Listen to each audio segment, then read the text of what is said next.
Hello everyone. Welcome back here on our series Introduction to China. And this time around, I've been talking about the Chinese New Year and Chinese traditions. Now, today I'm going to be talking about girlfriend for hire or wife for hire or husband for hire. Now, you might also want to know that from my previous videos, I spoke about, leftovers women. I also spoke about, the Chinese zodiac and other aspects of Chinese culture. But there is another one again whereby unmarried people, this time around, when they're going back home to be with their parents, they find it very, very difficult, to go home without a wife because their parents expect them that by this certain age, they should have been married or at least having a stable relationship. Now, if they find themselves not being in stable relationships or married, then it becomes very difficult for them to go back home for holidays because their parents will be nagging them. They want children. Remember, in China, most of these children, they're only children in their family. So their parents will be looking like, well,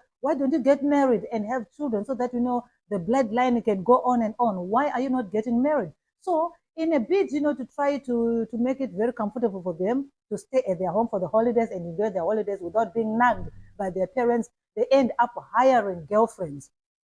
Okay, so people can pay as much as 2,000 US dollars. Sometimes it can be 10,000, depending on what the things that the girlfriend is supposed to do. Some instances, the girlfriend, all she needs to do is just to be at the dinner table. She doesn't have to sleep with the guy. She doesn't have to do house calls or anything, just to be appearing at the family. But if you wanted to do extra things, like also be involved in cooking, in shopping, in this and that, this is when the money goes higher. And it's quite an interesting thing, okay? And also it also applies to women whereby they hire men to take to their parents, so that the parents can say that they have a stable relationship. But of course, most cases that I've read about, the condition is that they don't get physical in terms of intimacy and everything. That is the condition.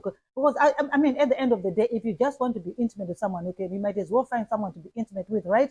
So in this case, they're not looking for an intimate relationship. Some of them, they're even in the LGBTQ, bracket. Therefore, their parents are not accepting of such. So they find a woman or a man to take home in order for their parents not to suspect their kind of lifestyle and everything. So these are some of the interesting things that happens, in China here.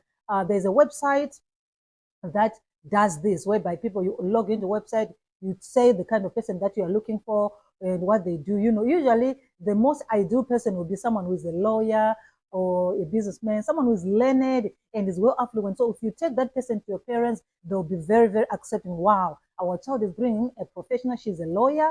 That is beautiful. She's a teacher. That's beautiful. So they have to put it in, and also they make sure they give each other conditions. How long is the person going to stay? So in most cases, because they don't want to stay long, because this money is actually per day in most instances, okay? So what they do is they don't want to stay for a long time in someone's house, okay? So what they do is they can say, okay, I'm going to be there for 3 weeks, from the real New Year day, New Year's Eve and New Year night and everything, maybe 3 days, then I go. So they pay them for their 3 days and then they go. And if the parents ask, why is she leaving? Oh, no, she also needs to go and see her parents. Oh, no, he also needs to run and see his parents at home, this and that. And then it's done. The parents are happy.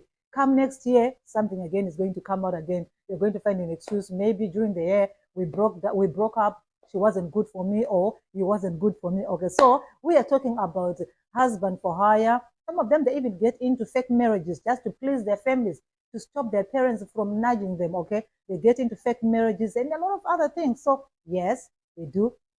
What do you call it?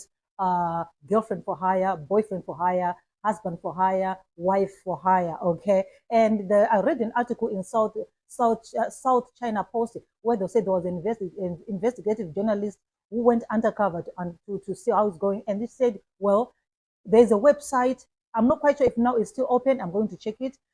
There's a website where people go and do this thing, even though it's illegal, to do such kind of things. It's illegal, but people do it anyway, right? People do it anyway. So this is another tradition for Chinese culture, Chinese New Year, where people are traveling back home. But if you're not married, you don't have a stable relationship, it can be very, very difficult for you to enjoy your holiday because your parents will be nagging you. Recently, I watched a video on Douyin, which is the Chinese version of TikTok, whereby a young man drove a nice car, groceries full in the car, and went home to see the parents. Now, when he got there, instead of the parents being very happy, he came out of the car with all the groceries, the child looking flashy and beautiful. and they were waiting to see the wife coming out of the car or the girlfriend coming out of the car. But when they realized that there was no girlfriend, there was no wife, only groceries, they took the groceries and they throw them away at in his face, or the man that he had given, he threw it away, said, "Get out of our house," you know. So the guy started to run away. They said, "We'll break down this car. We don't need your car. We don't need your groceries.